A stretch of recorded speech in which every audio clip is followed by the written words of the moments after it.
5, it's the Chiefs and the Bills.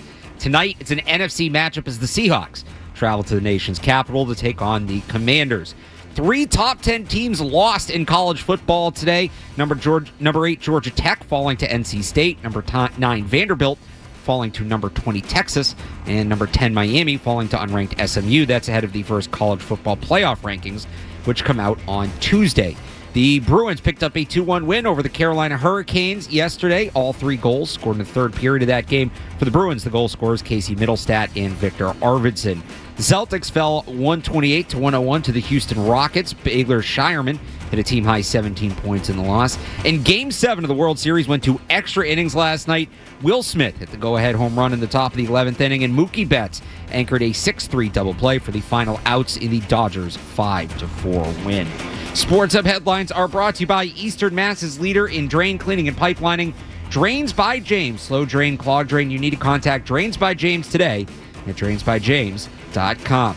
I'm Alex Barth on Boston's Home for Sports, 98.5 The Sports Hub. Your next update at 9 o'clock. Listen to it, laugh at it, get mad at it, agree with it, argue about it. It is Boston Sports. Boston Sports. And it is all we do.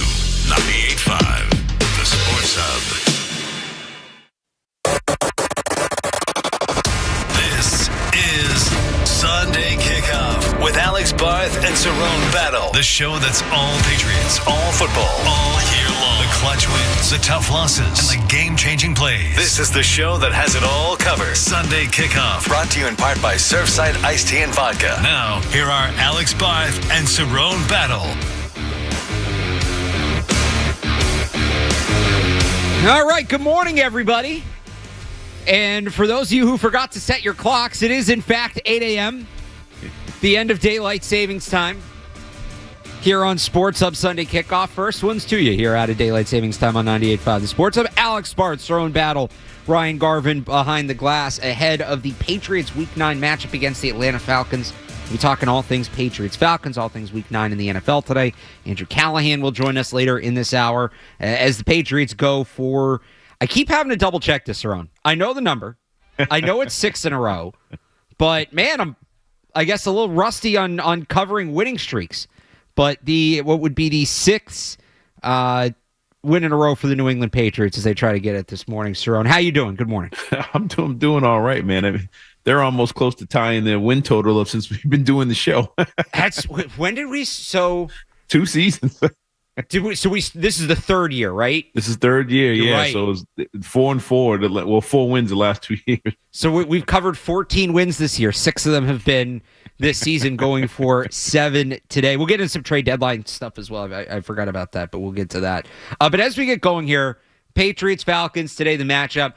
This was a game before the season, Cerrone. Mm-hmm. I was really excited for. I thought it would be a real proving test. I thought the Falcons would be, I don't know about 6-2, but I thought the team that the Patriots are to the AFC in the NFC. Yeah. I thought they would be this team that has added a lot of young talent the last couple years, is kind of starting to put it together. You're getting internal growth and is in a weaker division than maybe people thought. And they've been that team at times. They obviously had the Monday night win over Buffalo, which looms large. But they've also had some bad losses. They got 30-pieced by the Panthers. They got shut out in a 30-0 loss to the Panthers. They lost bad to the Miami Dolphins last week. They've run hot and cold. Now, some of that has been injuries, and that's what has kind of bummed me out all week. Was I thought there were going to be a lot of fun matchups in this game, and some of them are still there, and we'll get to them. But I don't know how many times today I talked about, or this week, I talked about, this guy or this matchup or that, and I had to throw in the caveat, if he's healthy, but he's on the injury report, if he plays. So not necessarily the test we thought coming in, but I do think the Falcons, even as they're currently constituted, and Michael Penix is going to play, Drake London's going to play, Kyle Pitts is going to play, these guys are on the injury report. We could do a whole segment. We will do a whole segment on the Falcons injury report. It's that long. But I do still think this constitutes a step up from the Saints, Titans, and Browns in that stretch the Patriots just got done with. Yeah, and because of the individual talent. Pitts is a great tight end. London on the outside he's had some of the best catches of the season so far. Excuse me. Robinson, I think if they had a better record, Robinson would probably be an MVP candidate. Yeah. As good as he is. He's one of the, if you really haven't had a chance to watch him, he's one of the more shiftier running backs you've seen in a long time. Extremely shifty, fun to watch. And Penix, I've been a fan of Penix since he was in college. And I know we did a show a while back when we had our predictions. And I had Atlanta as one of the teams in the NFC Championship game. I thought they would be that good because of their star players. And I didn't expect them to really be that great defensively in the passing game. But they've been a good defense against the pass. They're getting after the quarterback early in the season, the first few weeks. But again, the injuries set in. And for some reason, man, they've had these wild, lopsided games in the wrong direction against teams that they should have blown out. And it's kind of, it's Atlanta of old like that. You had high expectations. It's like, here we go again with this team.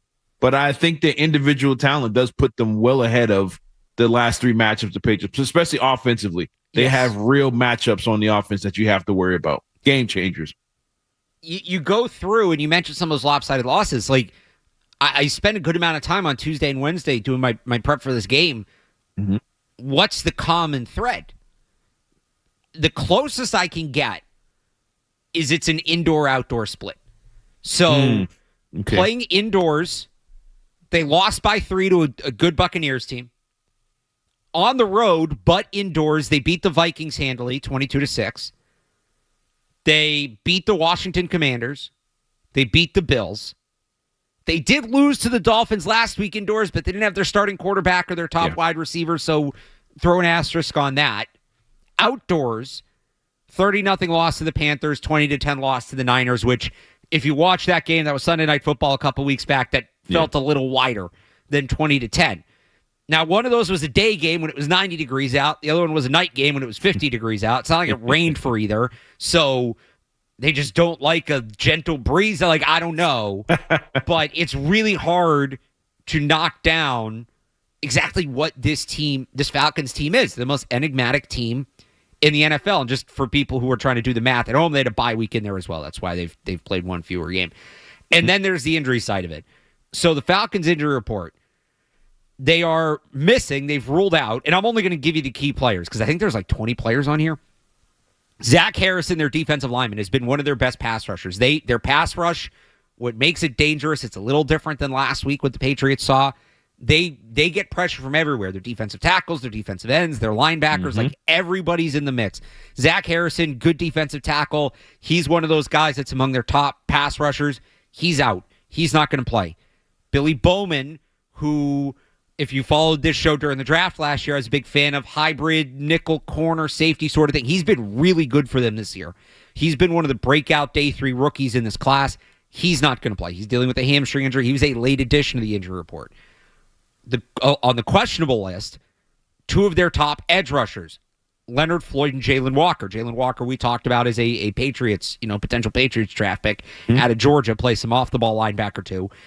Their other top pass rushers, James Pierce, another rookie, and he's been good, but 2 of their 3 top pass rushers, questionable, both hamstring injuries. So even if they play, clearly not 100%. Yeah. And then Jesse Bates, who was a big money free agent for them a couple years ago, a very good safety, plays at all 3 levels. He's questionable with a knee injury.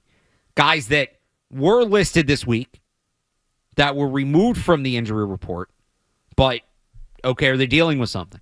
Tyler Algier, their backup running back. As good as Bijan is, don't sleep on Tyler Algier. They spell them. Algier's a powerful physical runner. He's tough to bring down. He's a test. He's dealing with a knee injury. He was listed this week. Drake London, obviously the hip injury, was limited the first 2 days, full participant this week, but Raheem Morris at the start of the week didn't sound so sure, so he may not be 100%. Their left tackle, Jake Matthews, he was added to the injury report on Thursday with an ankle injury. He was limited for 2 days. He's on there. Darnell Mooney, their second wide receiver, that fast slot wide receiver that's given the Patriots issues. He was on with a hamstring injury. He's listed. Kyle Pitts was limited for most of the week. He was listed with an ankle injury. And then obviously Michael Penix dealing with that bone bruise in his knee. He was limited 2 of the 3 days. Is that enough? It's on 98.5thesportshub.com if you couldn't keep up. The point being,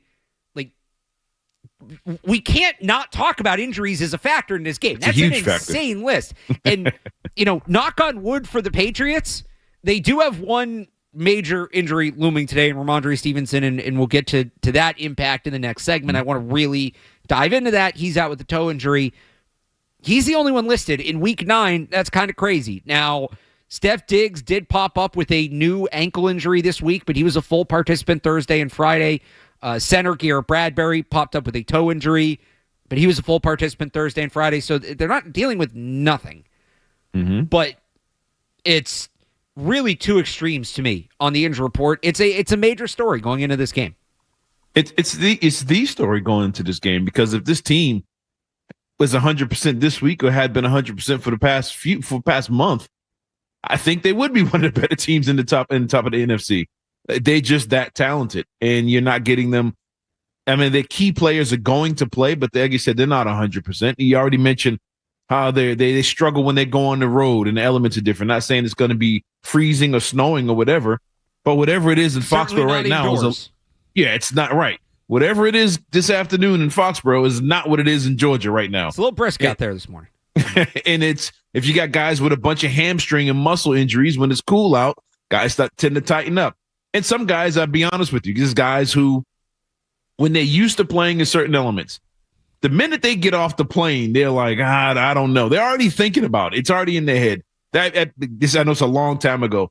That Patriots game against the Titans years ago when it snowed in October or whatever, they were done the minute they walked off the plane. I mean, it's just, there's certain players who just don't play well outside, especially when they go to certain regions. So it's going to be a factor. If these guys were 100%, this game, we'd be looking at, this is one of the ones you would circle like, man, I think this might be an L for this team, because they have so much explosive talent. That, as bad as they've been, some of those blowout losses, they've given up 30. I think they're still number 1 in the league in passing yards allowed. Like, they've allowed the fewest passing yards. And 4th in yards per attempt. So it's not like that's a volume thing either. Yeah, they still get it done. And if they had all these, big play guys around 100% of the time, this team might look totally different right now. So the injuries are a key part. And the other major part is their strengths would be things that could attack the Patriots' weaknesses. The way they were getting after the quarterback when they were all 100% would be a true test when you have 2 rookies on your left side of your line, and, issues with what the Browns did to them last week. If this team was 100%, we'd be looking at that offensive line like it's going to be another long day, and you're going against an offense that can put up points. But since everybody's banged up, it kind of changes how we're going to view this game. And then, not saying that it won't happen, but the chances are less likely that they will light you up offensively, as if it, different than it would have been if it was a month ago when this team had guys really going. Because Bijan Robinson, like I said, when he's 100%, the offensive line's 100%, and that passing game's going, he is a dangerous player and can change a game in a heartbeat. And he's still going to be that guy, but I think things are a little different because the pieces around him are pretty banged up.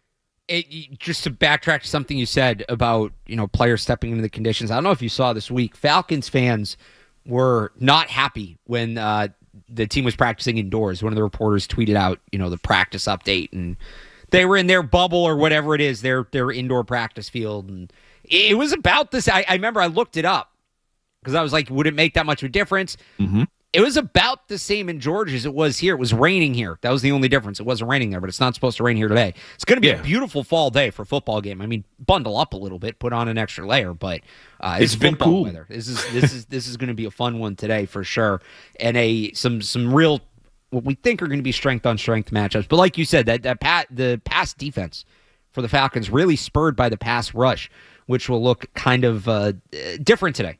It'll be a little bit of an unknown. That was our opening segment, brought to you by Boston Solar, which gives us every week's Bright Spot. This week's Bright Spot, powered by Boston Solar, comes from late in the third quarter last week with a 23-7 lead. The New England Patriots threw a perfect pass down the sideline for a 39-yard touchdown to put the game out of reach and secure the win. Boston Solar has helped over 6,000 homeowners take control with clean, renewable energy that saves money. Right now, score $3,000 off your solar installation when you make the switch. Schedule your free consultation at bostonsolar.us. Boston built, Boston trusted, Boston Solar. We'll grab one call here before we move on. You want to join us to talk Patriots-Falcons, 617-779-0985. Randy in Providence checking in early this morning. Randy, good morning. Good morning. How you doing this week, Alex? Good. I think this is an interesting matchup for the Patriots, right? Because the Falcons have been so up or down. But I think the one consistent thing we've seen about the Falcons this year is they like to run it to the outside. And the Falcons run it, I think it's twice as much to the outside as the second-place team in the league. The Patriots shut down those runs. They're averaging 1.4 yards allowed per run to the outside zone. That's first in the league. So it's a little bit of strength on strength. And I'm going to put my money on the Patriots today and shutting that outside run down. Thanks for the call, Randy. That's strength on strength. Clearly somebody read my game preview. Thank you, Randy. That was one of the headlines in there, strength on strength. We're going to talk a lot of run game today. If you're somebody who likes trenches football, running the rock, ground and pound, this is the show for you. We're going to talk a lot about this. Not just Bijan and not just the Falcons run game. The Patriots run game today, we haven't even touched on. That might be one of the most interesting storylines going into this game. Yeah. I said injury is the most important, but the most interesting, what is the Patriots run game going to look like? Do we finally get Travion Henderson unleashed? We'll get to that next again. Plus your call, 617-779-0985. Off and running on Sports Hub Sunday Kickoff. More Sunday Kickoff is on the way on the Sports Hub.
newcomers in the practice squad. How comfortable would you feel calling them? Good. We try to figure out who's ready to go at the end of the week, and we'll make that decision tomorrow.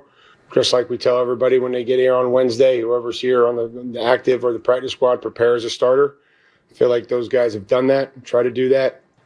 Continue to try to get everybody ready for the football game and see where we're at from a number standpoint.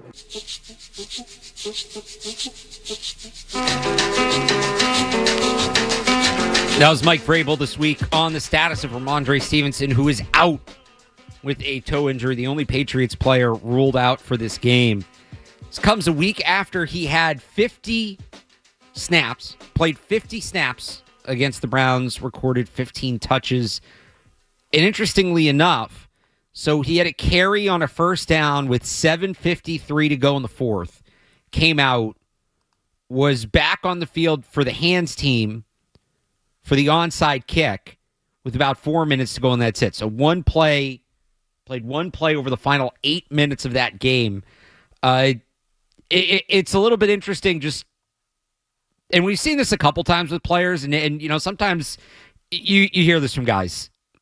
You tough through an injury, you think you're just kind of banged up, and then you wake up the next morning and you realize it's a lot worse. But how concerned are you big picture with Ramondre Stevenson? Before we just get to today, how concerned are you with Ramondre Stevenson big picture if he is going to miss time and the run game as a whole?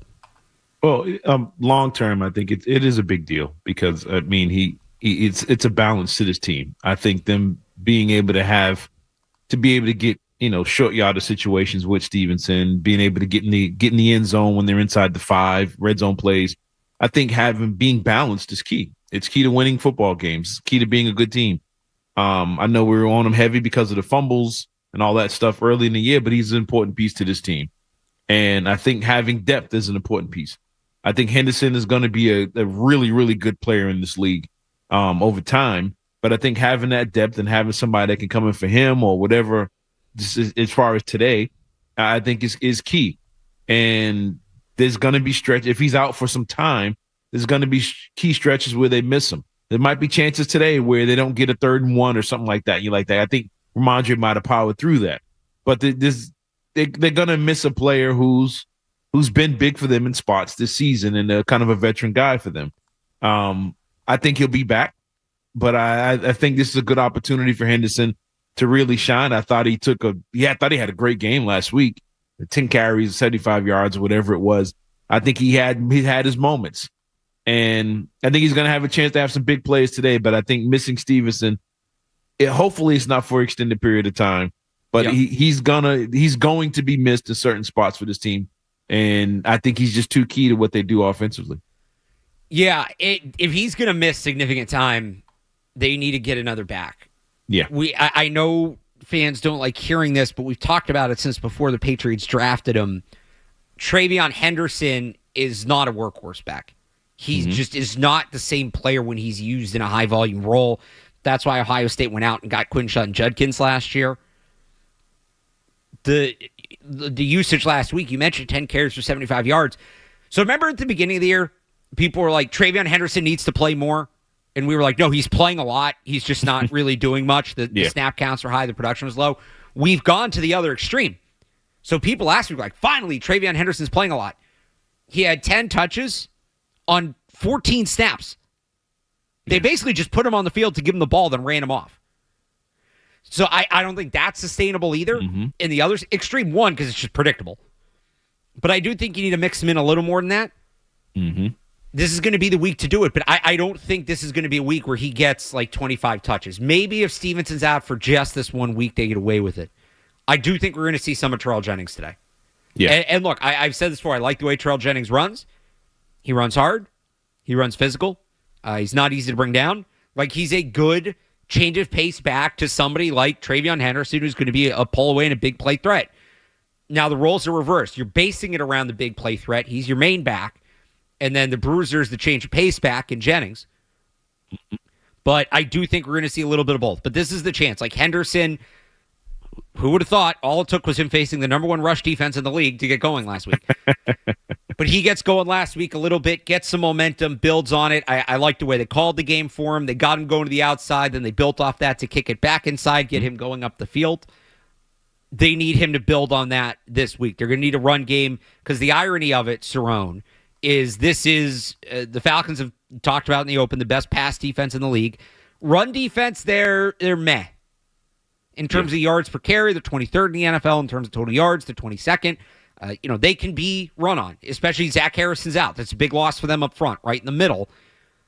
There's a tough decision for the coaching staff here, and this is oversimplifying it a little bit, obviously, but the matchup tells you to run the football. Mm-hmm. It's a really good pass defense. Indoor team coming up. It's going to be a little cold. They don't defend the run well. Let's come out. Let's run it down their throat. Like I was talking to Taylor Kyles and Brian Hines this week, and I kind of said, what's stopping the Patriots from running the ball 40 times in this game and going home? Because in a vacuum, that's what the matchup dictates. But what is stopping them? Well, you're down your number one back. Yep. And you're down two of your three top backs, and you have a rookie.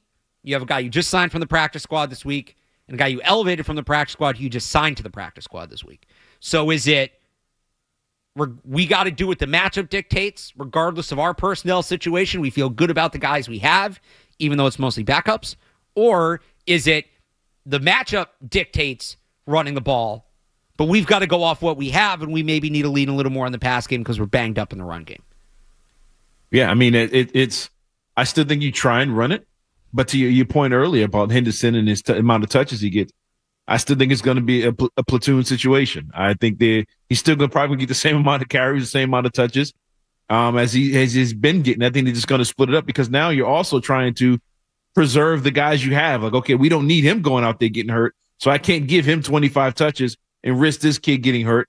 And also, he put the ball on the ground last week too. He did. And if Stevenson was healthy, we'd be talking more about that potentially impacting his role. Yeah.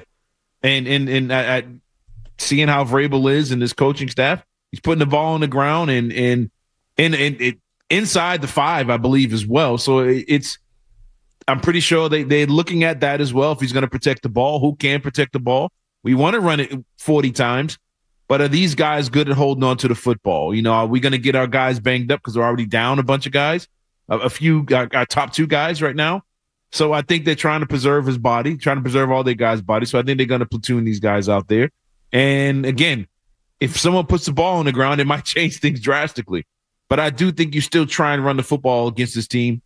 And if they take that away, use your play action and try and see if their pass rush, is healthy, if they're still strong. If they're down all these guys in the front 7, you run the ball a little bit, you get a little play action going, you might be able to get some big plays out of this thing. But I think you still start out running the football against this team and see where they're at. See how motivated they are to come in and win that game today, and see if they're really ready to play football, or if they have one of these games where they're willing to give up 30 because they just, for some reason, just lay down, which they've done seems to be every other week for the past month and a half or so. And I would run the ball and see where they're at mentally and see if they can handle it. But I wouldn't go out and just start testing this pass defense off the rip. And if they pick you off or get you on some 3 and outs, now they're feeling good about themselves and now you're in trouble. But I'm going to run the football and see where they're at. And I'm going to test that front 7 and their health. We'll talk more about this run game, the matchup for the Patriots. Also get into some trade deadline stuff with Andrew Callahan, the Boston Herald. He joins us next here on the Sports Hub Sunday Kickoff. More Sunday Kickoff coming up on the Sports Hub. IBEW 103.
joining us this morning. Yeah, what's up, guys? Happy game day. Happy game day. Did you set the clocks? That get you?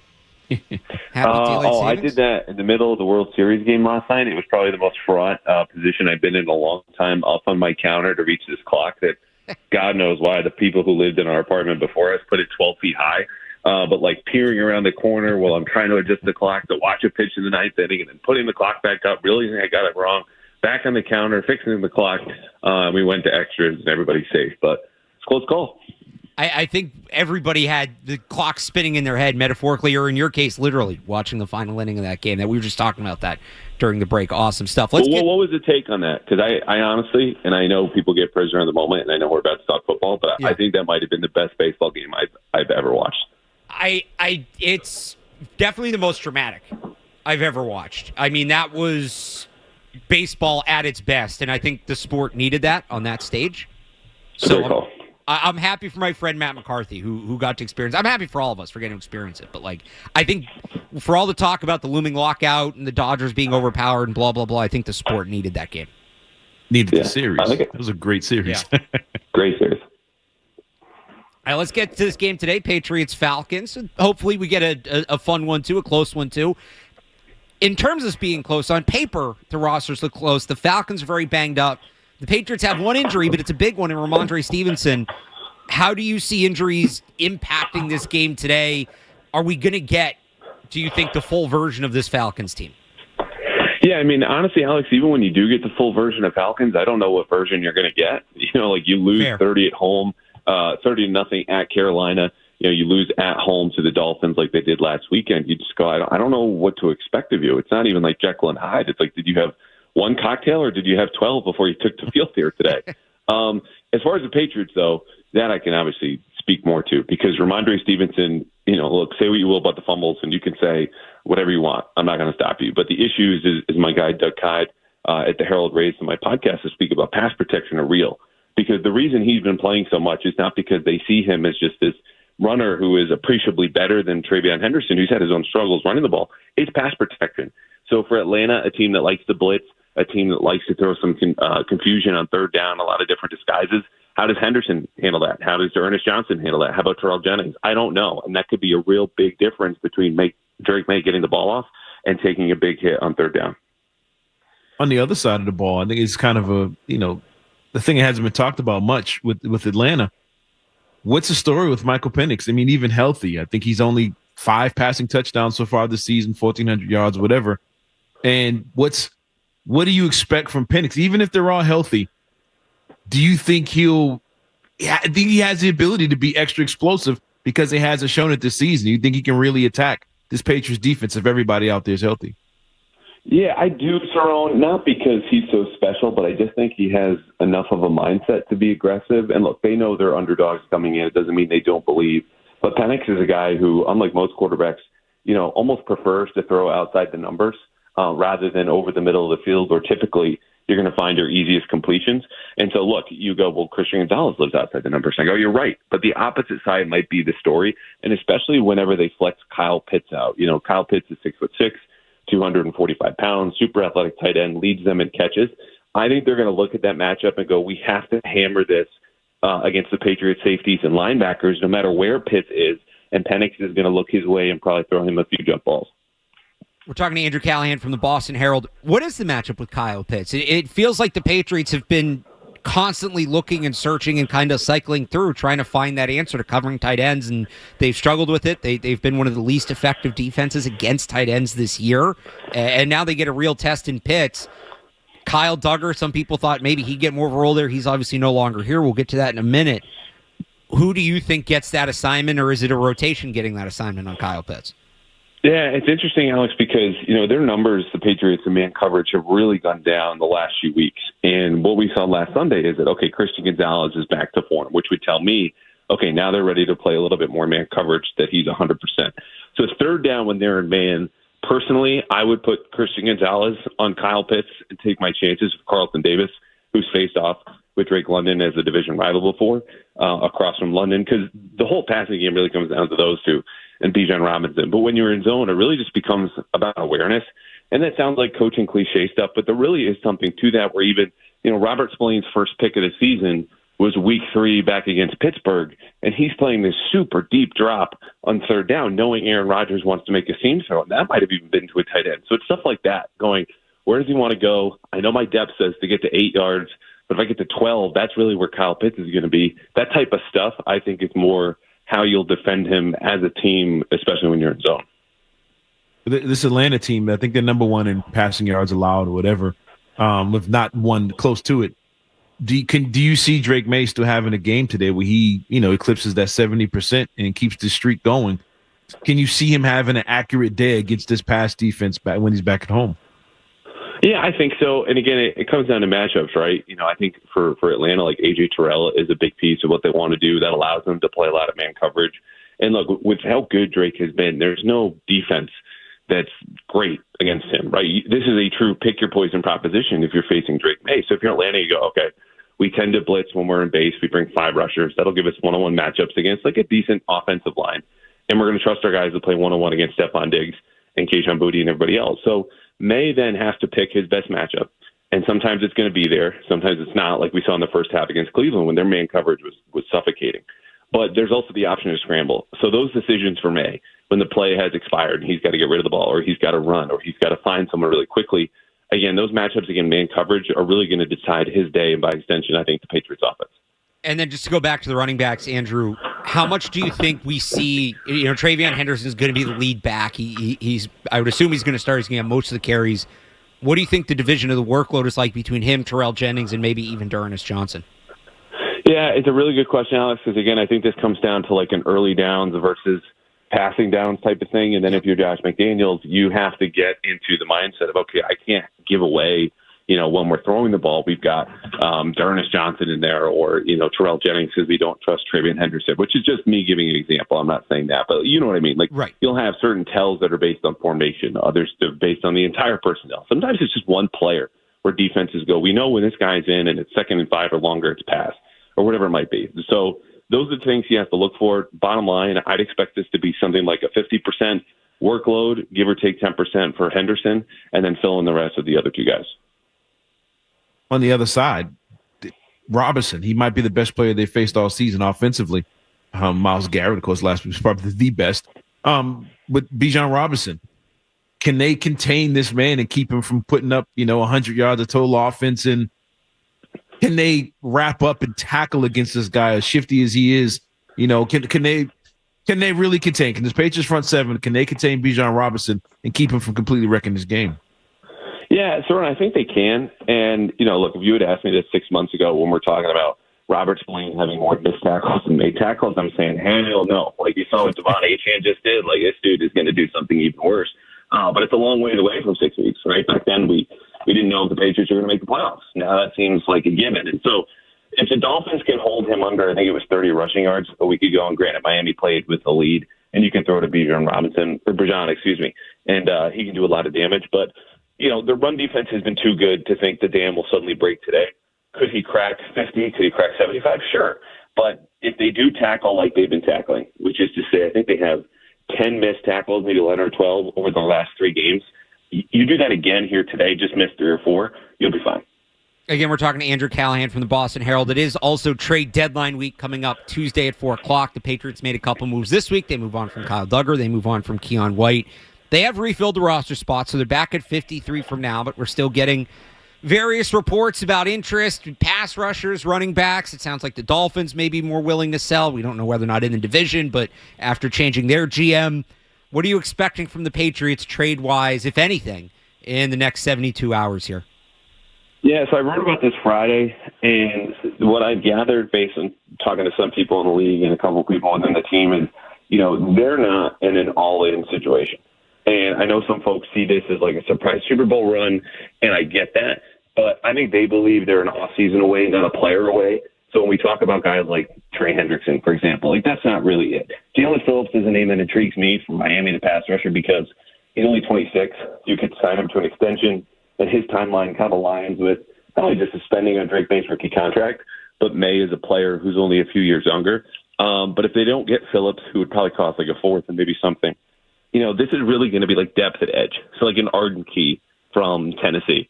6th-round pick. Maybe that gets it done. The way I put it was, guys are looking for singles and maybe bunts, but they're not going to be swinging for the fences before Tuesday.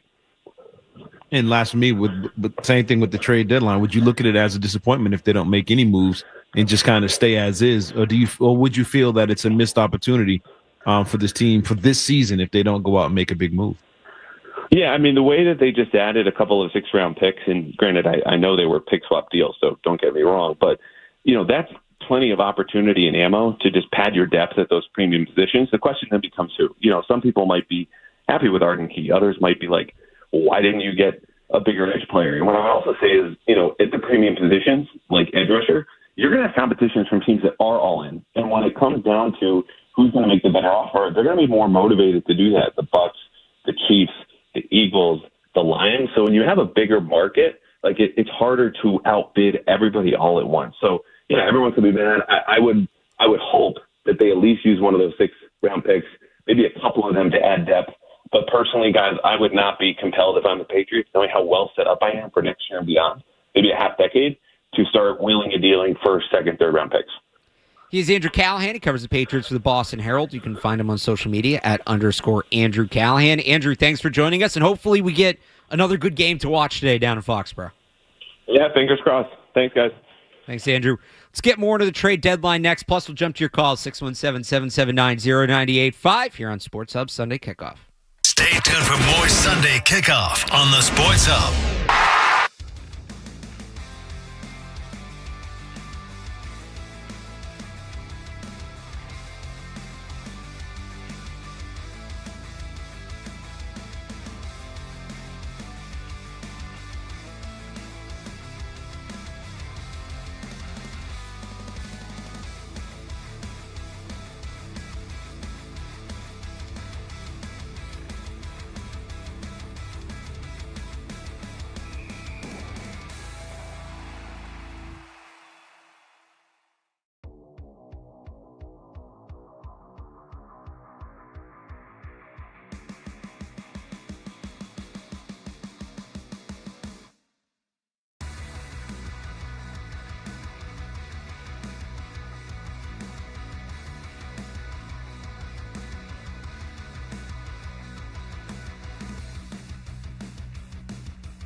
shaping up the roster this week? Well, again, I'll remind you, we're 8 games into what we feel like is a program that we want to build, and we have to continue to find ways to improve, figure it and get it right. And that's all we're trying to do, whether that's having success early on in the season or mid-season or after the trade deadline, whatever that may be. I think we just have to continue to take that approach. That was Mike Vrabel this week on the trades of Kyle Dugger and Keon White. Kind of saw the writing on the wall there from camp, especially with Kyle Dugger. Weren't able to get them dealt.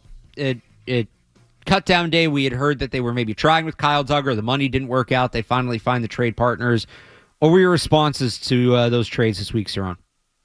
Keon White, man, disappointment. My biggest thing, I mean, not saying it was a shocking thing or whatever. He didn't see it coming.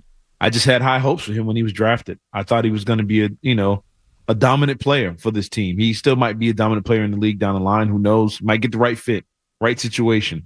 I just disappointed in that because, I thought he was going to be a major player and a major contributor to this team. I thought one of his strengths coming into the season was going to be their depth on that D-line and being able to get after the quarterback, stop runs, whatever. And I thought he was probably the most athletic out of all the guys that they have. And it just didn't work out. It's like he didn't add anything to his bag or have anything different that allowed him to get free and get after quarterbacks. But, it's sad to see him go. Dugger, we've heard talks about Dugger in this situation for so long. You kind of knew something was eventually going to happen. But I think the biggest shock for me, not shock, the biggest disappointment for me was Keon White. I expected big things out of him. And it's sad to see it didn't work out and that now he's gone on to a different situation. Now watch, he end up getting 12 sacks a year for the next 4 years, but I just thought he was going to be a better player than what he turned out to be. All right, let's go to the phones for some trade talk. DP in Virginia gets us started. DP, what's up? Hello, guys. How you guys doing? Hey. Hey, I might get some mixed emotions about my trade package or whatever when it comes to base kind of mortgage in the future a little bit. But I was thinking I should be for them trading that 3rd round pick to get like Jalen Phillips if Miami was that willing to trade within the division, and also I'll be trying to trade a 5th round pick for Mr. Arney over there in the Titans. But then this is when it gets juicy. I know that what we're calling in Minnesota once out of there, so I'll probably be willing to trade 2 first round picks and a player to try to get Justin Jefferson. Yeah, Justin Jefferson. That's what it is. So I'll be trying to get those 3, and I probably would put the Patriots in for sure, guaranteed Super Bowl contention if they were able to do that. All right, that would be my plan. Thanks for the call. I don't think the Vikings are trading Justin Jefferson anytime soon. Certainly not at the deadline. So I don't know about that. He's too valuable to the franchise. Right. As for the other trades, I think Jalen Phillips interests me. I would be surprised if Miami trades him in the division. I would. Andrew mentioned maybe it would cost a 4th round pick. I would do that. I think with the division tax, it goes up to a 3rd. You don't need him and Arden Key. They really just need one guy. Mm-hmm. If it's Jalen Phillips for a 4th, I would do that. What I don't think they are going to do is make like 3 or 4 trades. And this was the big thing that kind of surprised me about the Keon White and Kyle Dugger trades. I thought those guys were prime contenders if you were going to make a player-for-player trade. Because what I don't think they're going to do, look, they have 10 draft picks, maybe 11. There's a condition on the Keon White trade that they may not need to give up the 7th if he plays a certain number of games, but they can afford to trade 1 or 2. What they're not going to do is strip it all down and end up with like 4 draft picks. Because they think they understand that they need to continue to build this thing through the draft. It's the only way for a sustained success. You can do what the Rams did, F them picks, and get the 1-year pop. But when you have a 23, 24-year-old quarterback on a rookie deal, that's not the approach. 23-year-old quarterback. The idea is long-term sustained success. You cannot do that in the NFL in free agency. I don't care how good your class is. You cannot do it. You can only do it through the draft. They are going to continue to hold on to that flexibility. Let's go to Patty and Agawam. Another couple trade thoughts. Patty. What's up, guys? How you doing this morning? Hey. Hey, so first off, before I get to my questions, I just got to give a shout-out to Randy in Providence. I've only been listening and calling for a few weeks, but that guy comes with receipts, so much respect and much props to him. Alex and Cerrone, I don't know if you guys are a little bit concerned like I am about Bradbury popping up on the injury report with a toe injury. Just because he's been solid this year. He's been a huge surprise in my opinion.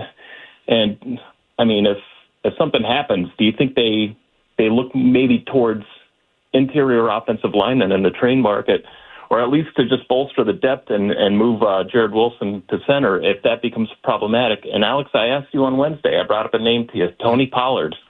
With Ramondre Stevenson injured and his status kind of up in the air, do you now take a look and say maybe this guy would be an excellent fit? And I think both guys, Stevenson and Travion Henderson, are best served well, when they're splitting carries. And I think you could sell that to Pollard too. Say, look, you might not be the lead back, but you're going to be fresher come playoff time. All three guys will be. So I wanted to get your guys' thoughts on that. And let's go, baby.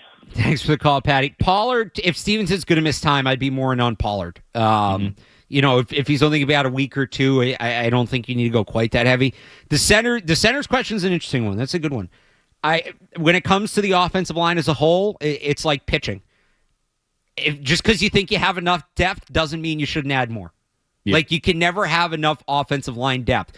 So it's part of the reason offensive linemen don't usually get traded at the trade deadline, because teams want to make sure they have enough depth. Even if you're a bad team, you can't have your quarterback getting killed. So I'm not going to say no to the Patriots adding offensive line depth, because I'll never say no to adding offensive line depth. That being said, if Garrett Bradbury gets hurt, I'd be all for them moving Jared Wilson inside of center. I still think that's his long-term position. He's playing better at guard the last couple of weeks, but I still think he's a long-term center. I liked what I saw from Ben Brown both last year and in that one game he played this year. And look, they'd still need to add another body in there, right? They still don't have enough. So not opposed to them adding on the offensive line, but if Bradbury's banged up, I'd like to see Jared Wilson get the shot at center. No, we kind of run up against time here, but just to get this question out, we probably answer it a little later. What position on this team you see them add to that would legit make them a Super Bowl contender? Like, in everybody's eyes, is there look at this team and say, what's their biggest weakness? And if you add it to that, would that make them a team that people say, you know what? It's not their schedule. This team is actually good and they can beat anybody at this point. Like, is there a position, not a player, but a position that if they address it, puts them in the up there with some of the top teams in the AFC and NFC? I don't think so, because I think it is more about the kind of player they add. Like, if they were to add a Trey Hendrickson, which as Andrew said earlier, and I agree, that's not going to happen. If they were to add an A.J. Brown, that certainly puts you close to the conversation. But those players don't get dealt at the deadline. The last time that happened was Von Miller a couple years ago. And look what happened. The Rams went on and, they made a run in the Super Bowl. So it's a tough question to answer by position. I think it's more the kind of player, but I don't think those kind of players get dealt. One more call real quick here, just to clear the lines. Q in Atlanta on Kayshon Boutte. Q, good morning. Good morning. Hey, I wanted to talk about, this is November 2nd, but I think that Kayshon Boutte needs to be extended, and I think going forward, he's going to be a leader in this locker room. If you think about it, everything that he's went through from his rookie year getting benched, his second year complaining about the calls, now this year he's in a room where he has to share targets, not to mention his off-the-field development. I think he will be a great leader moving forward in this locker room. That's all I want to talk about. Thanks, guys. Thanks for the call, Q. He's going to be eligible. Boutte's going to be eligible for an extension, or I think is eligible for an extension. He's eligible this offseason, so they can't extend him yet. They can't extend him until after the season. He's that same class as Christian Gonzalez, so they do have to wait till the end of the year.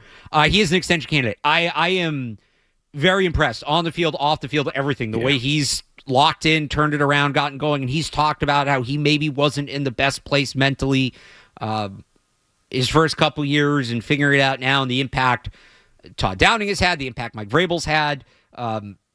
He's kind of turned into a program player. He's kind of turned into the kind of guy that you're going to show young players when they walk in the door and say, this is the goal for you. So he's got to keep it up, obviously. Like the caller said, it's November 2nd. But, when we get to the offseason, there's going to be a lot of talk about the Christian Gonzalez extension, and rightfully so. He should be extended as well. Yeah. Let's not lose track of Kayshon Boutte in that conversation, too. Yeah, and I think he has insane chemistry with Drake May, and I think he had it from day one. And if this guy hits double digits in touchdowns, you got to really pull him in the office and have a conversation about money here, because that's an unexpected bonus that Keyshawn Boutte would be a double-digit touchdown player for you and one of the best deep threat guys in the league right now. He's up there with like Stanley Morgan for yards per catch, but I mean he's getting it done and has the chemistry with May. I absolutely think you got to sit down and have a conversation with Keyshawn Boutte this offseason. Stanley Morgan is a confrontation on Boutte. It's an interesting one. I don't hate that. Good for the Hall of Fame. We'll see. Again, long way to go with that. And it should be sort of an easier extension, too, because he's not – they still need to add the top of the depth chart guy. Mm-hmm. So the first 2 years are going to weigh on the contract. I don't think he's going to necessarily break the bank. It's going to be a good contract. He's going to get paid. But that should be one that they can figure out kind of separate from Gonzalez. So we'll keep an eye on that over the offseason. All right, let's hit the headlines. Then we'll go around the league. Week 9 coming up next. 90 seconds, no commercials on Sports Hub Sunday Kickoff. From the Telfair Tire Studios, WBZ-FM and HD1. It's not just the games. It's Toucher and Hardy, Zolak and Bertrand, Felger and Maz, Joe Murray. For Boston sports fans, it's 98.5, the Sports Hub. Beasley Media Group Station. Essential Sports Hub headline presented by Celsius Energy Drinks. The Patriots host the Atlanta Falcons this afternoon as they look to extend their winning streak to 6 games. It's a 1 o'clock kickoff. Pregame starts at 10 o'clock right here on 98.5, the Sports Hub. The Patriots will be without running back Ramondre Stevenson in this one. He's dealing with a toe injury. Running back to Ernest Johnson was elevated from the practice squad after being signed earlier this week. Elsewhere in the NFL, a couple of big AFC games today in the early windows. At 1 o'clock, the Colts visit the Steelers at 4:25. It's that big-time matchup between the Chiefs and the Bills. Tonight, action shifts to the NFC as the Seahawks visit the Commanders. Jaden Daniels expected to return for that one. Top 10 teams falling in college football yesterday. Number 8, Georgia Tech lost to NC State. Number 9, Vanderbilt lost to number 20, Texas. And number 10, Miami lost to SMU. Those decisions coming ahead of the first college football playoff poll, which comes out on Tuesday. The Bruins picked up a 2-1 win over the Carolina Hurricanes yesterday. All 3 goals in that game scored in the third period. The goal scorers for the Bruins, Casey Middlestat and Victor Arvidsson. The Celtics fell 128-101 to the Houston Rockets yesterday. And last night, Game 7 of the World Series going to extra innings. Will Smith hit the go-ahead home run in the top of the 11th, and then Mookie Betts anchored a 6-3 double play for the final out in the Dodgers' 5-4 win and championship title. Sports Hub headlines are brought to you by Veterinary Urgent Care Center with 8 locations in Massachusetts and Rhode Island. VUCC offers compassionate, convenient, and high-quality care 7 days a week. Walk in or book an appointment at veturgentcare.com. Veterinary Urgent Care Center. Urgent care for your pet's urgent needs. I'm Alex Barth on Boston's Home for Sports, 98.5 The Sports Hub. Your next update during Patriots pregame. Takes the snap, rolling to his right. It's being chased by Judon. Drake May on the run to the 5. Gets away. Drake May knows it. Boston, he's the best sports city in the world. 98.5, the Sports Hub.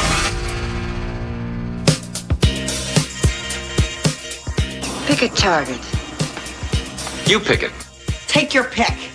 Pick me. Pick me. I did not pick. There was no pick. Pick him up. You pick him up. Pick. I pick. Pick me. Pick the teams. Pick one, jerk. Week 9 in the National Football League.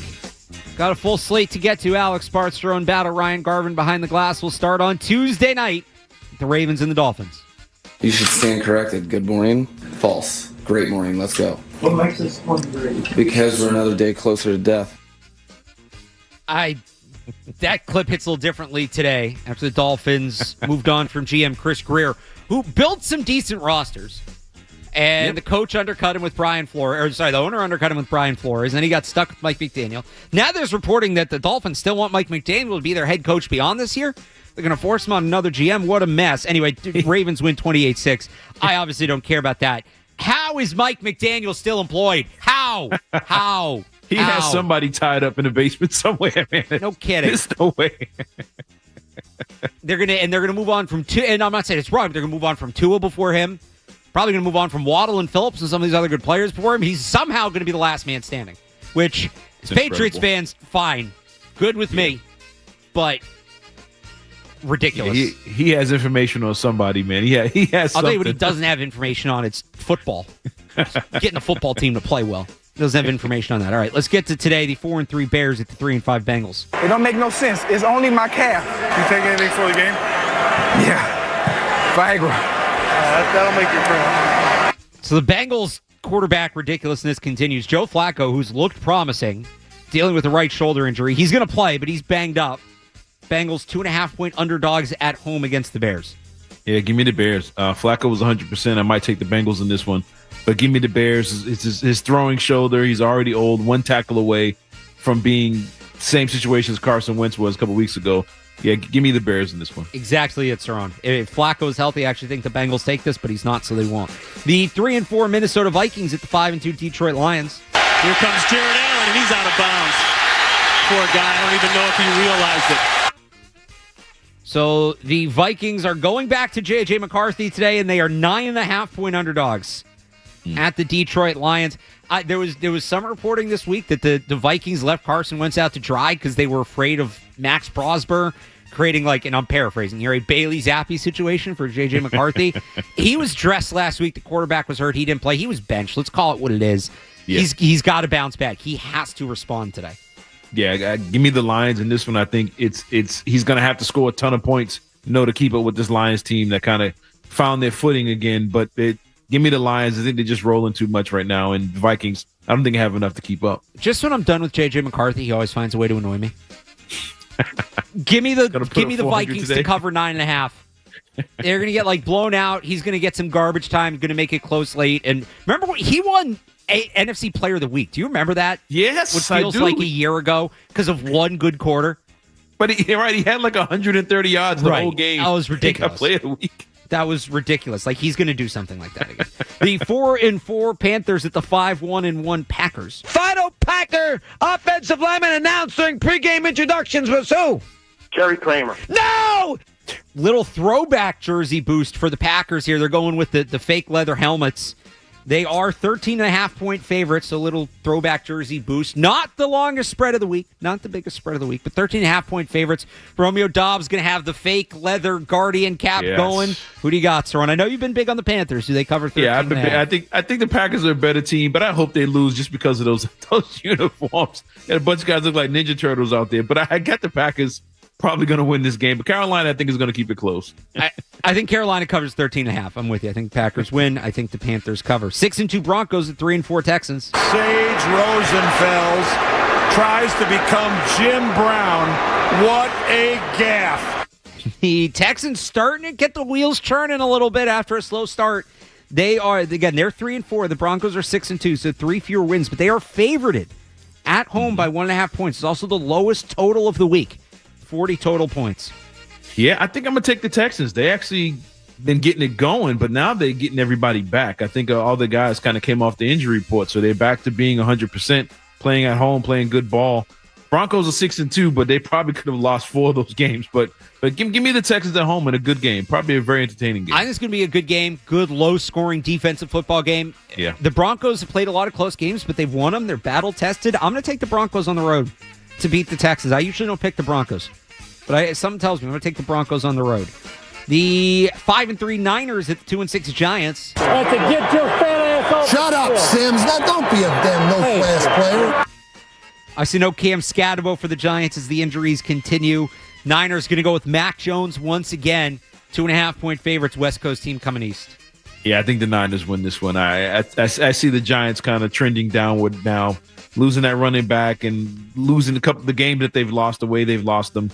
And he's talking about a head coach. I don't know if still has his job, but I think the Giants are going to lose and lose badly today. The Giants were fun and kind of frisky for a few weeks, but I think the injuries are going to catch up to them. Neighbors, Scatabo. I usually don't go with the West Coast team coming east, but I'll do it here. Give me the Niners. Fun, big game in the AFC. When's the last time these two teams met for a meaningful playoff stakes kind of game? It's the 7-1 Colts at the 4-3 Steelers. I can't give you all the ingredients to the hot dog. You might not like it. Feeling like 2006 up in here. Colts 3.5-point favorites going on the road. Man, I think the Colts make a statement today. I hope everybody's watching. I think they blow the Steelers out in this game. The Steelers they're 4-3, and I don't even think they're that good. But the Colts, I think, are legit. They're very balanced. their offensive line is out there putting on a clinic. I think the Colts win this one going away. I'll take the Colts. I'm with you. Final game of the 1 o'clock window. Another West Coast team coming east. 5-3 Chargers at the 1-7 Titans. Will Levis, quarterback at the University of Kentucky, and I have been known to put mayonnaise in my coffee sometimes. No Will Levis today. It's Cam Ward. Titans 9.5-point underdogs at home. I'm surprised it's only 9. Give me the Chargers in this one, and I need Lad McConkey to have himself a day for fantasy reasons, but I got the Chargers blowing out the Titans. I'm with you. Give me the Chargers now. Another West Coast team coming east, but the talent gap is just too big. On to 4 o'clock, we'll start with our biggest spread of the week, which is the 1-7 Saints at the 5-2 Rams. Give me the Rams by 20. Saints, new quarterback going in there. Not new, but he's getting his, first start or whatever, second start. Give me the Rams in this one in the ugly, ugly game. Yeah, I'm not a big Tyler Shuck guy, and going out to L.A. Did I say West Coast team going east for that? I think I did. If I did, that's obviously not the case. I think I usually don't pick these big spreads. I'm breaking a lot of rules this week, Cerrone. I'm going to take the Rams to cover 14.5. I think the Saints are just continuing to trend in the wrong direction. 4-3 Jaguars at 2-5 Raiders. Danny who? Danny Woodhead. He's from Shadron State, don't you know? Let's hear it for Danny Woodhead. Where's he from? Shadron State. Jaguars 3.5-point favorites going into Vegas. No Travis Hunter, though. He's on IR. Now, the Raiders, I'm not sure if they did they get Myers and Brock Bowers back yet. If they did, I would take the Raiders in this one because I don't believe in the Jags at all. But if those guys are still banged up, give me the Jags in an ugly, boring game as usual. Does look like they're both expected to return. I'm going to take the Raiders to at least cover 3.5. Mm-hmm. East Coast team going west. They're getting those players back. The Jaguars, that's got to be deflating losing Travis Hunter. I'm going to take the Raiders in this one. And then in the 425 window, it's become one of the matchups of the year every year. 5-3 Chiefs at the 5-2 Bills. We are what our record says we are, as they say. At the 50-yard line, you are trespassing. Get off the field. You know, get opportunities to win the game. Is on its way. Opportunities to win the game. See, he could have had fun with that, and he just didn't. 52.5 points is the total highest in the NFL this today, not this week, today. The Chiefs 1.5-point favorites. Give me the Bills in this one. I think the Bills win. I think it's going to be a fun game to watch. Give me the Bills to win this. Kansas City, Kansas City's Kansas City. They're going to do their thing, but I think the Bills offensively will put up enough points where Kansas City has to match them and go point for point. And I think Buffalo just makes one last play here at the end. Not saying it's going to be anything for the rest of the season, mean anything, but I think the Bills win this one at home. Bills usually win this one in the regular season. Chiefs usually win this one in the playoffs. Yep. I'm sticking to the formula. Give me the Bills. And they're underdogs. Yeah, so give them at least cover. If not, win it. Which, if the Chiefs win, though, like Patriots fans, you're rooting for the Chiefs today. Let's be clear. I know we don't like the Chiefs and all that. Mm-hmm. Pats have a 1.5 game lead in the division. Well, if the Patriots take care of business, they'd have a 1.5 game lead in the division. Mm-hmm. So you get a little buffer there with the bye week. That's not insignificant. That's a potentially big one for Patriots fans to watch. And then tonight, the 5-2 Seahawks at the 3-5 Commanders. At the end of the day, I want to be known as Jaden Daniels and not the next such and such. Well, he will be Jaden Daniels tonight. He's going to be back after missing some time with, I think it was a hamstring injury this time. Still, Commanders underdogs at home, 3.5-point dogs. Give me Washington this one. I think if they had the quarterback last week, it might have been a little different. Give me Washington. I think they're getting their guys back. They're getting healthy. Again, you got West Coast team coming all the way east for a night game. Give me Washington and win at home. Seattle's a tough team. They play physical. Mm-hmm. I like the way they play, but I think that building with Jaden Daniels back on the field, kind of up against the wall, need a win this week. You can't fall to 3-6 and have a hope of making the playoffs. I'm going to take the Commanders with their backs against the wall to pull off the win. And then Monday night, 2-5 Cardinals at 3-4-1 Cowboys. And so, having said that, I want me some glory hole. 53.5 points is the total. Cowboys are favored by 2.5 against the Cardinals. We've had knock on wood, don't want to jinx it. We've had a really good run of primetime games here the last few weeks. Even the games we thought we were going to be bad have been good. Does that continue Monday night? Because Cardinals-Cowboys just on paper does not do it for me. No, it doesn't do it for me either. I think 53 of those points, the 53, the 48 or 53 are going to go to Dallas. I think they're going to blow the Cardinals out. And I don't see this being competitive or interesting at all. I'll take down about 48, but I'll take Dallas. Call it 10 points.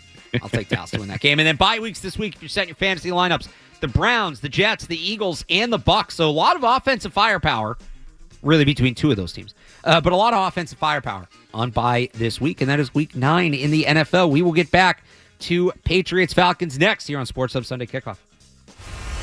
More Sunday Kickoff is on the way on the Sports Hub.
interception. They cannot. Touchdown, Falcons, 81 yards.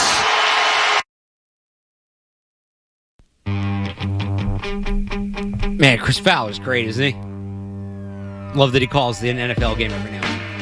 It's Alex Barth, Cerrone Battle, Sports Hub Sunday Kickoff. Ryan Garvin behind the glass. Take you up till Patriots-Falcons. Let's dig into this matchup here. Plus, you want to join us, 617-779-0985. That's the guy the Patriots have to stop. Bijan Robinson, the Patriots, through 8 games, have now not allowed a running back to go over 50 yards. They allowed Josh Allen do so scrambling, but they've not allowed a running back to go over 50 yards in a game. Is this the week that changes? Now, look, 2 weeks ago, Patriots got their running game going against the Titans. Weak Titans run defense. Weaker, I should say. Titans run defense are banged up. And they ran for 170 yards, the team. And I came on here ahead of the Browns game, the number 1 run defense in the NFL, and I said, look, they need to keep the run game going. They don't necessarily need to run for 170 yards to do it. It'd be pretty incredible if they did. I don't think they're going to do it. Doesn't mean this game's a failure. What did they do against the number 1 run defense in the league? Put up 170 yards. So I'm going to do this again. I don't think they need to keep Bijan under 50 yards rushing to have success, but if they do it, great. Yeah. I don't think they necessarily will. I think that streak ends this week. But we talked a lot about Bijan running the ball. If you missed the earlier interview with Andrew Callahan, you can check it out on the Sports Hub YouTube page, or you can get Sports Hub Sunday Kickoff wherever you get your podcast. Bijan actually concerns me more as a passing option in this game, sir. Yep. Mm-hmm. And it's an underrated part of his game because he's been so good as a running back.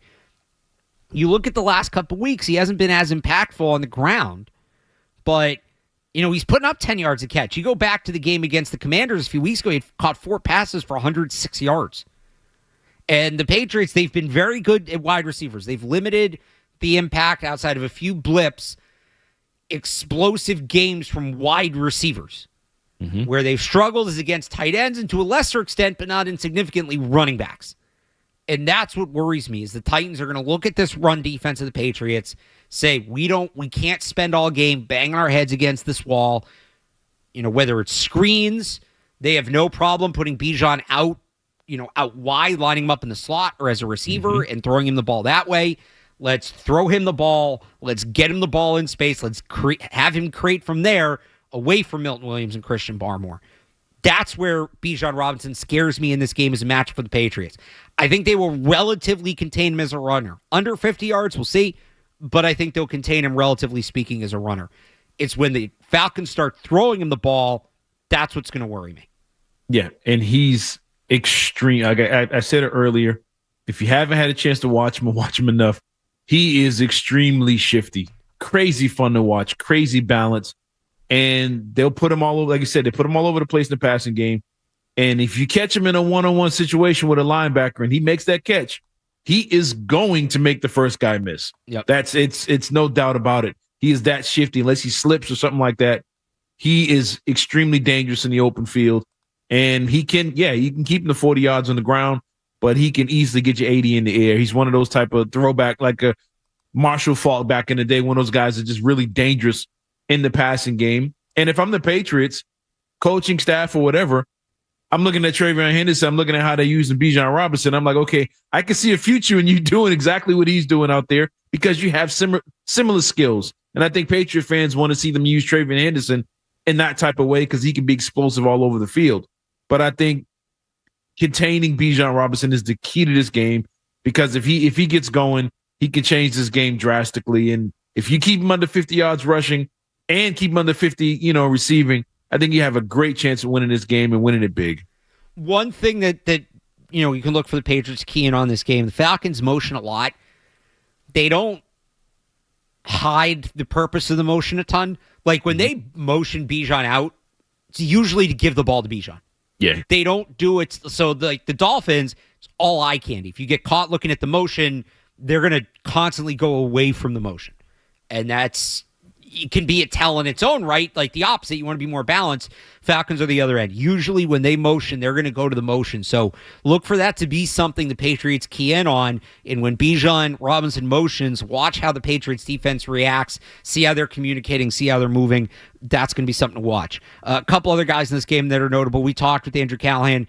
Kyle Pitts starting to figure it out. He's going to have a starting quarterback back. The Patriots have struggled against tight ends. He's somebody that worries me a little bit in this game. And again, if we're going to follow the trends, another guy that was on the injury report, Darnell Mooney. So Darnell Mooney is this same kind of really, straight line speed, slippery slot receiver that's given the Patriots problems this year, whether it's Khalil Shakir, whether it's Rashid Shaheed, Chimere DK against the Titans a couple weeks ago. Like, these guys have killed the Patriots.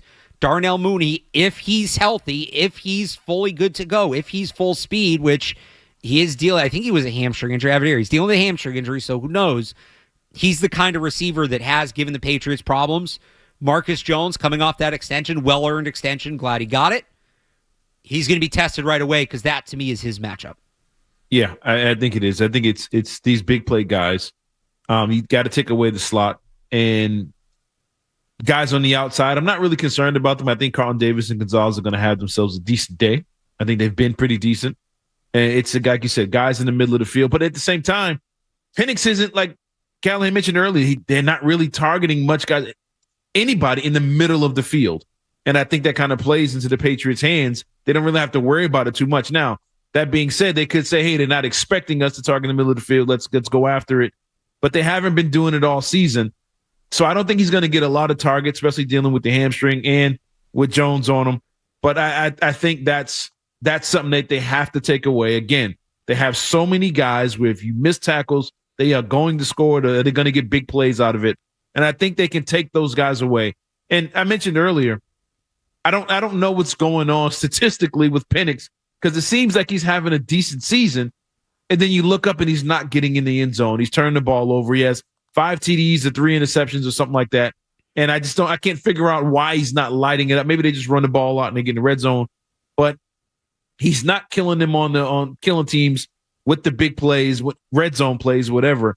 And I think that's a huge component for this Falcons team. I think they're going to get their yards. I think they're going to get downfield, but I got a feeling they're going to be kicking a lot of field goals today. And I think the Patriots can take advantage of that. I mean, I think some of it, to your point, they're leaning on Bijan in the red zone, which is smart football, but he's been as up and down as anybody. Yeah. Passing totals by game this year, 298, 135, 172, 313, 250, 241, and then he was out last week. He only has one game with multiple touchdowns, and that was 2 against Washington. So yeah, he has not been that impact player. I wonder if they could go deep more, break out the deep ball, kind of what the Patriots are doing with Drake May. One other thing about the Falcons, this is maybe impacting him, but it's a bigger picture thing. So I'm a big proponent of pistol formation. If you don't know, pistol is the shotgun where the running back stands behind the quarterback instead of next to him.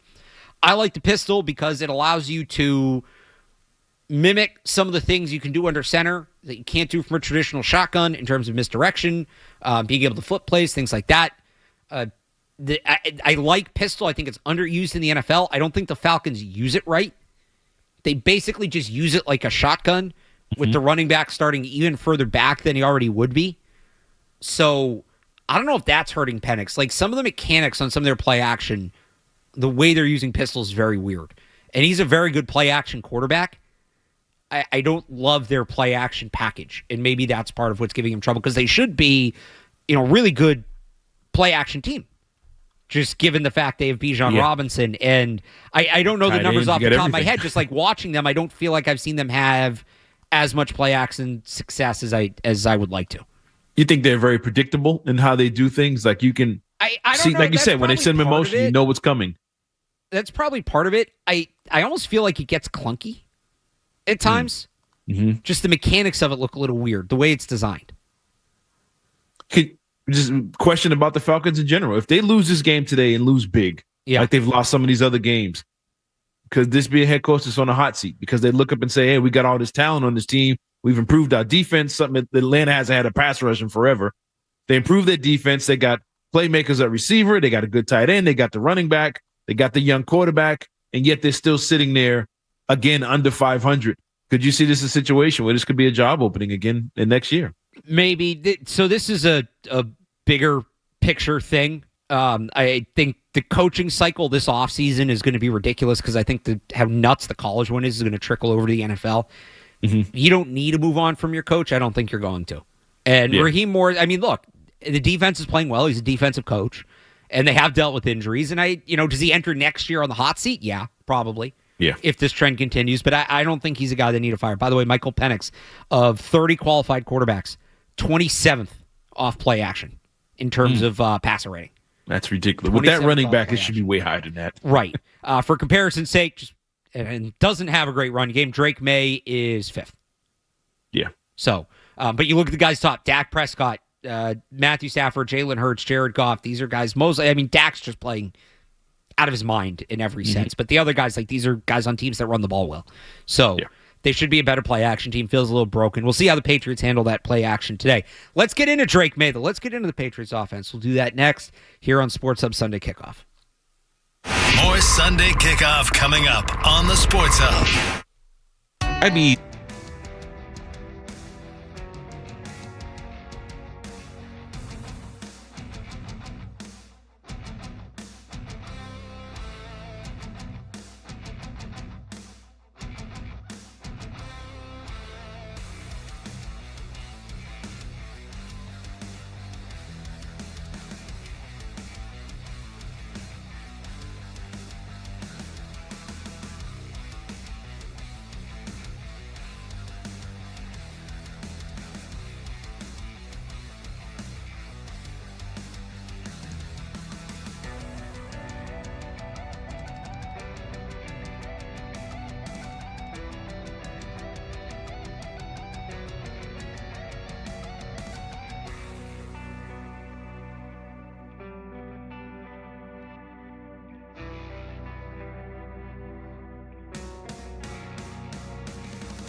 What a pretty throw.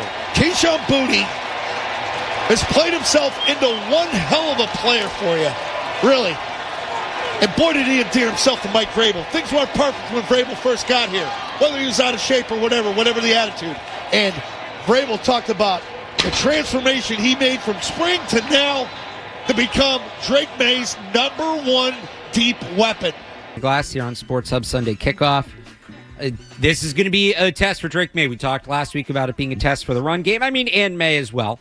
You know, that Browns defense is no joke, but the Falcons come in with the number one ranked pass defense in terms of total yards, number 4 ranked pass defense in terms of yards per play allowed, net yards. So that factors in sacks. Mm-hmm. A lot of people don't know this. I found this out recently. So in college, sack yards are counted as negative rushing yards for the quarterback. Mm-hmm. Like, that's why you see some quarterbacks have like negative 50 rushing yards in a game.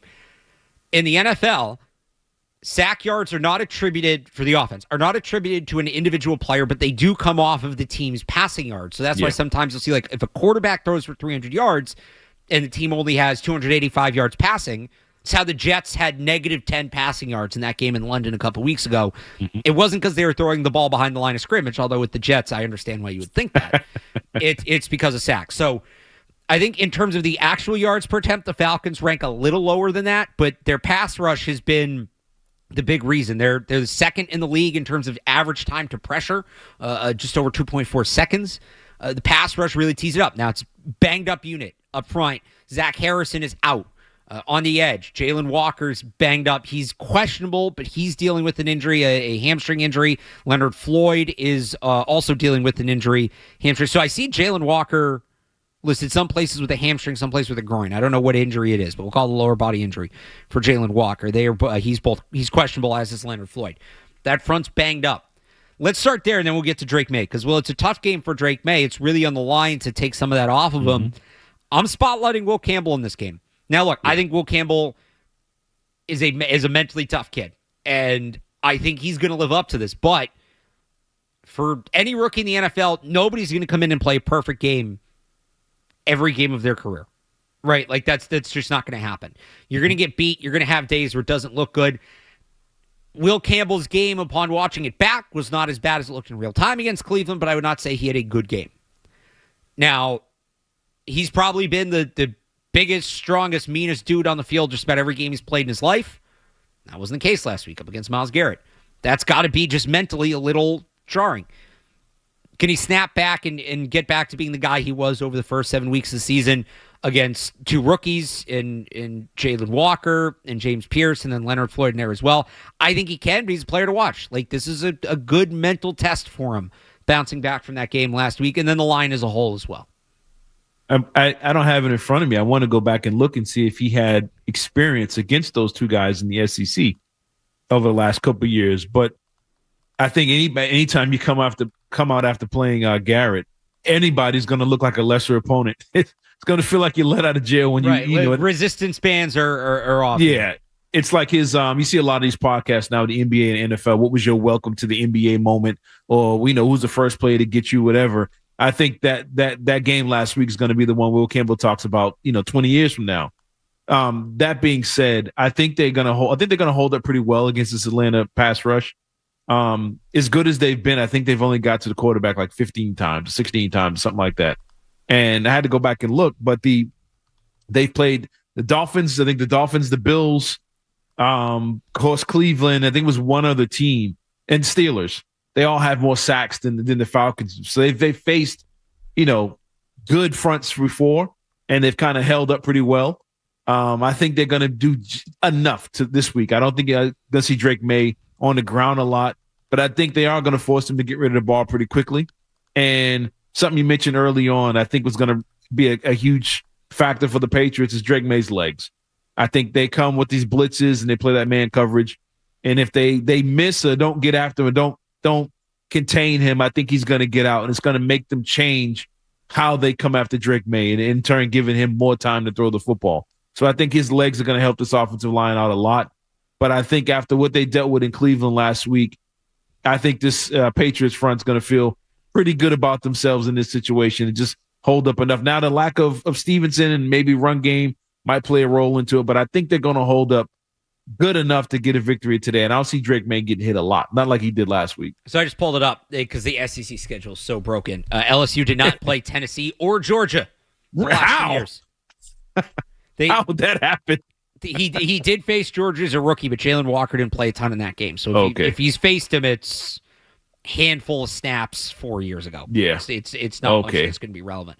To your point, so the Falcons don't have a lot of sacks. This is an old Bill Belichick philosophy, though. If you're forcing the quarterback to throw the ball away or you're forcing incompletions, that can be as good as a sack because you're still keeping the offense behind the sticks. Mm-hmm. And that's what the Falcons have done again. They just get there really quickly. Part of that is the blitz.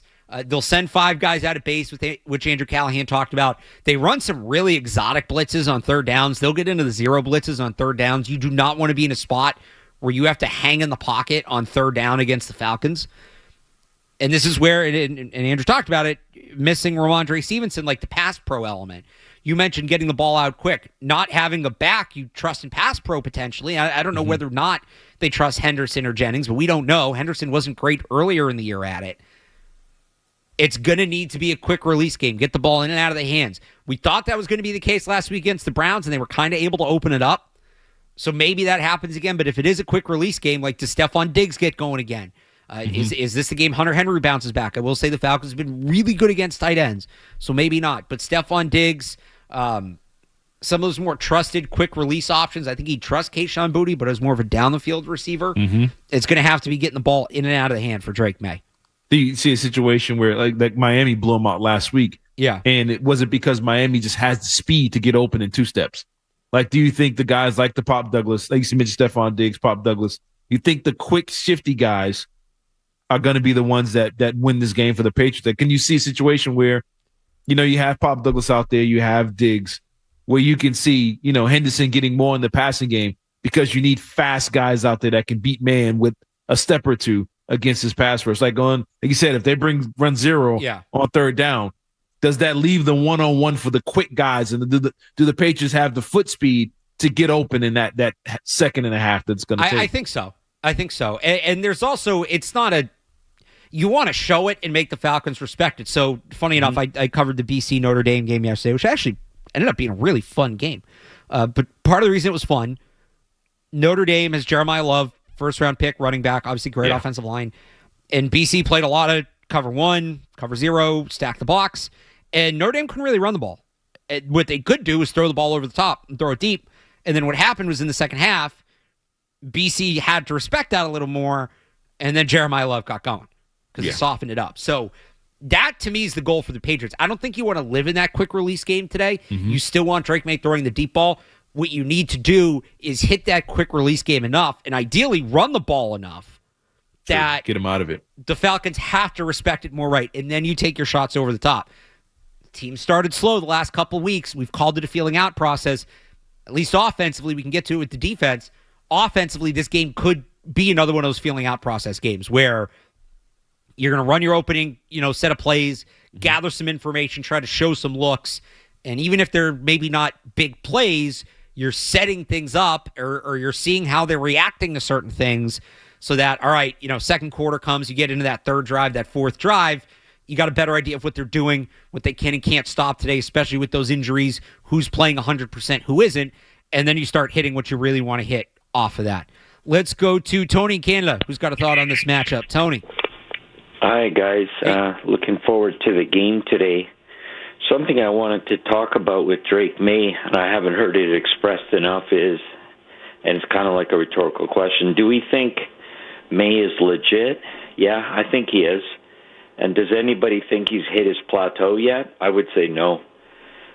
I'm looking at, everyone says this is his second year. As far as I'm concerned, he just finished his first year, and he's got a couple other games in his second season. He hasn't plateaued yet. He's going to still get better and better and better. And, I guess I always thought he was legit. I just want to say so. And I'm looking forward to it. I hope Drake May just imposes his will. And I want to see more of the Patriots once they get that running game going, it's going to be scary. So That's all I want to say. Go Pats, and I'll listen to the show. Love the show, guys. Thank you. Bye-bye. Thanks for the call, Tony.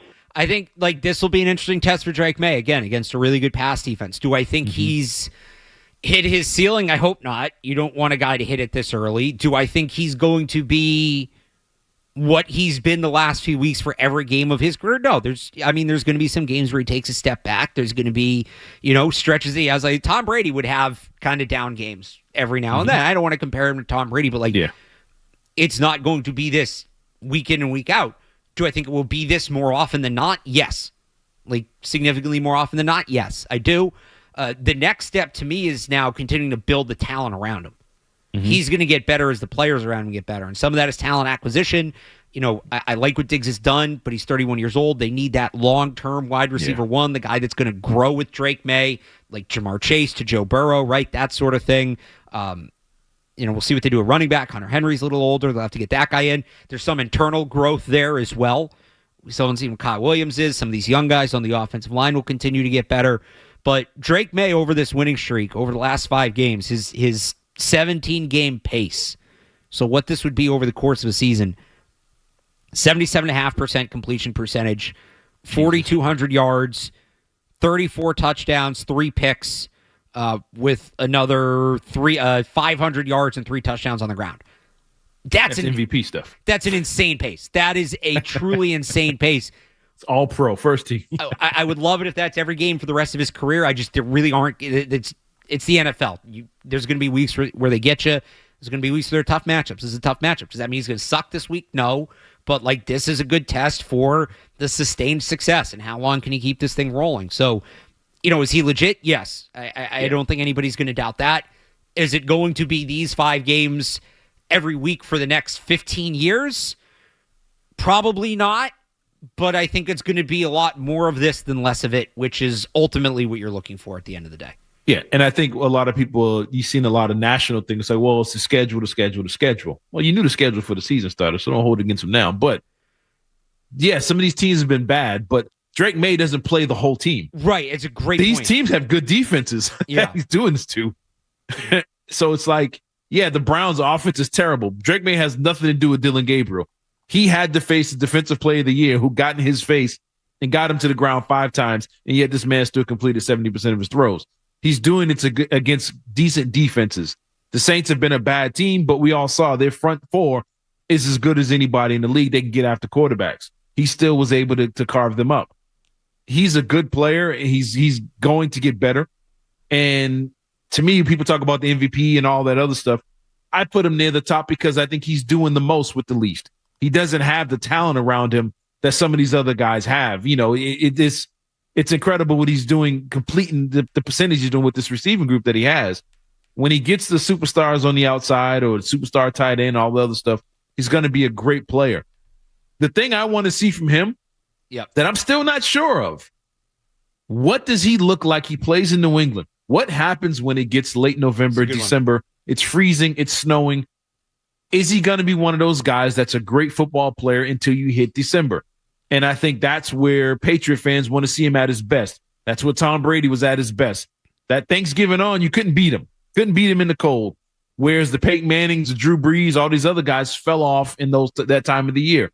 Is he going to be one of those guys that plays great in elements? Or is he going to be Lamar Jackson that says, hey, only reason we lose is because it was under 30 degrees? Like, well, what you think is going to be in January? But is he going to continue to be this good when the elements change? And I think that's the thing I'm going to be looking for with the growth of Drake May. If he's good in the cold, he's going to be a good player for a long time. Well, we'll start to see that today. I will say he was asked about it this week. Wednesday, it was kind of cold, kind of rainy. It's only going to get colder. Yeah. It's like 50 degrees, rainy, little windy. You say, hey, it's football weather. We're embracing it. So long way to go, but good early indication. But it's going to be a little cooler today, so a good chance to see some of that. All right, we'll hit our game picks next here on Sports Hub Sunday Kickoff. Stay tuned for more Sunday Kickoff on the Sports Hub.